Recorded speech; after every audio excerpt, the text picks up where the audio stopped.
So first week or so of practice, first game, we really overemphasized switching on and off ball, the communication piece, and that was a scheme for the game.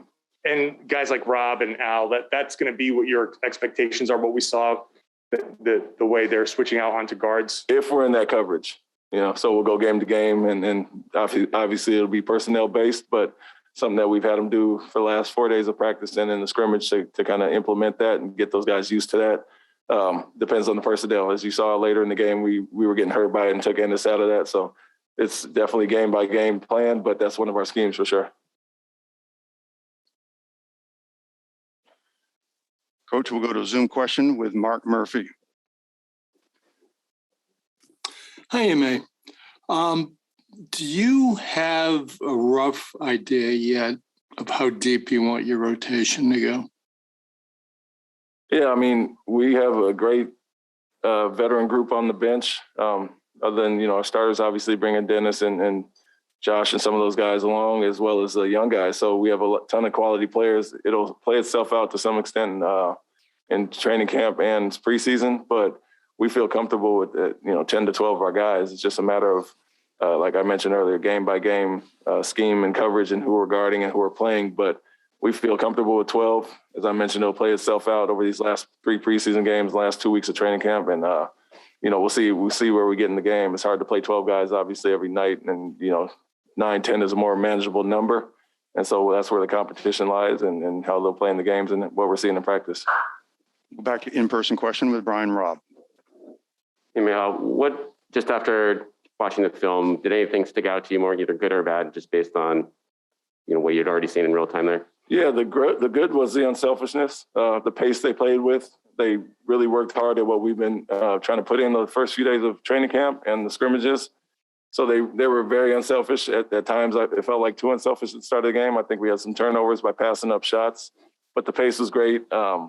Defensively, there was some slippage in some of the areas on those switches that we just talked about. But overall, the missing shots was what left a bad taste in your mouth during the game. But when you go back and watch the film, the quality of shots were there. Guys were moving the ball, being unselfish, and we know we're going to shoot it better when we get those same looks. So not to take away from what we did that night. I mentioned the other night an ugly win based on the shooting, but overall the way we played was great, unselfish, fast-paced, and defensively we did some good things, holding the team to 97 points.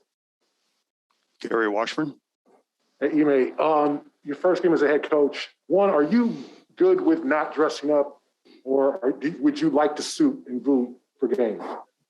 I enjoy the suits, but I voted for the comfortable, less packing deal. So I think most coaching staffs across the board, I think it was close to 80% voted for not dressing up.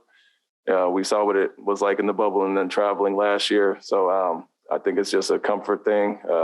Obviously less packing, and probably the guys don't want to buy that many suits. So it's comfortable for everybody. And I was staying with it based on last year, but I am a guy that likes the suits, and I don't really mind. But I talked to my staff, and they all wanted to keep it simple, so I roll with them.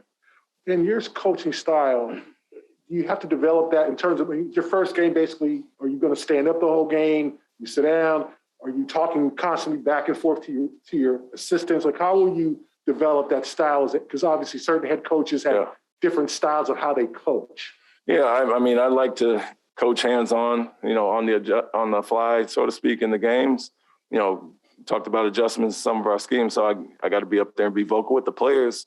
And I put a lot on my coaching staff, the assistants, to relay messages with some substitution patterns, getting guys ready as far as that. But a little bit of both. Depends on how the game is flowing. I like to give the players freedom to be coaches out there. And I feel Dennis and Marcus have done a great job throughout camp. So not trying to come down and call plays. They know the package that we have off of makes and misses.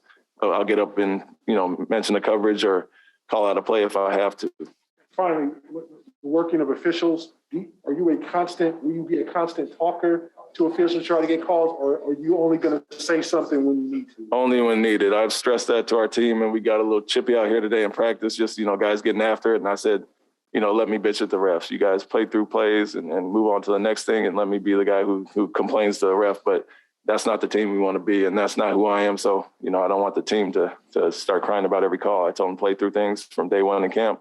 We got some young guys who are not official referees here, so they're going to have bad calls in practice and get used to it for the game. So we're not going to be the team that cries the whole time. That's definitely not me. Sherrod Blakely. Coach, you mentioned a little bit about just your assistant staff and such. Curious, what was your process figuring out which coaches would work with which players? Yeah, I targeted specifically Damon Stoudemire to be with Marcus. You know, obviously he played at the NBA level for many years and was a great player. So wanted him to kind of impart that knowledge on Marcus. Other guys had some previous relationships with guys. Ben had coached Al and Dennis in Atlanta. So I put Ben with Dennis, and then the other guy I really wanted was Aaron Miles with Jason. Tony Dobbins was here. He had Jalen before, so we had some continuity with some guys, Joe as well. But the other guy I really stressed was Aaron Miles being with Jason. He did a great job with Draymond and Andrew Wiggins, some of those guys in Golden State. And so wanted him to come really focus on Jason and some of the things he wants to work on, and he's done a great job with him. Yeah, and just a follow-up to that, you mentioned Aaron. What are some of the things that you saw that are kind of translatable coaching things that he could bring from that Golden State experience to Boston? Well, I talked about our staff in general. We got a lot of people that came from winning programs. So, you know, the NBA in general, we all steal stuff from each other, and they've kind of told me some things they've done there. Had Will Hardy and Ben Sullivan, obviously, in San Antonio. So we're very familiar with each other, but just taking things from different programs. And then what Aaron has brought is his personality and his relatability with those guys. He really does a great job with the guys. And that's why I really targeted him with Jason, watching what he did in Golden State. Jared Weiss. When you started Juancho the other night, you said that you don't really need to see Al in the starting lineup right away because you know Al well. I'm wondering how much have you used Al and Rob together in camp? And like, do you have a comfort level with how that's working? And I guess, what is it about Al besides the fact that he's really old that you kind of like, you're confident you don't really need to see him out there because you know how he's going to work? Yeah, we've had several different lineups here. We've gone big and small, and we've seen Al with Rob quite a bit, and they're doing a great job. And I mentioned how well Al has played since he's shown up in the building.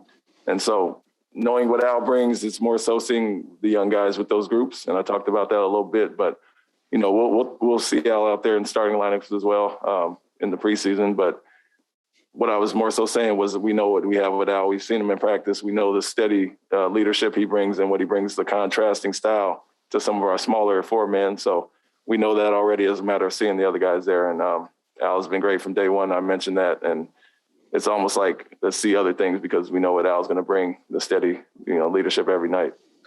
Is there something about the way Al plays that you don't need him to actually get those game reps out there the same way other guys do because he just already kind of knows everyone's tendencies and knows how to play with them? I would say part of that is, his veteran experience, but, he has a contrasting style to some of our other bigs. And so we wanted to stagger that as well and have him be a stretch five when he's in there as opposed to Ennis and Robert. So we're looking at that as well to see who works at different positions at the five, but when we can slide him to the four, we know what he's going to do as well. Space the floor, be a post-up threat, and be a great initiator of the offense.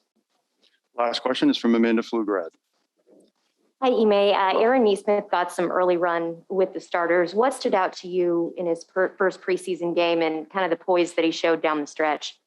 Yeah, he showed it at points last year and also in Summer League, so we know what we have with Aaron. It's just a matter of him getting the reps with that starting group. But like you mentioned, the shooting ability is obviously there. We wanted to step up defensively as well and be solid, not be a liability there. But he does a lot of good things out there. Obviously finished the game very well toward the end. But I think the experience of him being out there with some of the starting guys, as well as the second and third unit who came in and finished the game, is invaluable for a young guy. So it's not just to see him with the starters, but just to get him minutes in general and see him in different roles. And so he was great in Summer League. Now we want to see him do it on the bigger stage. Wrap it up right there. Thank you, Coach. Thank you.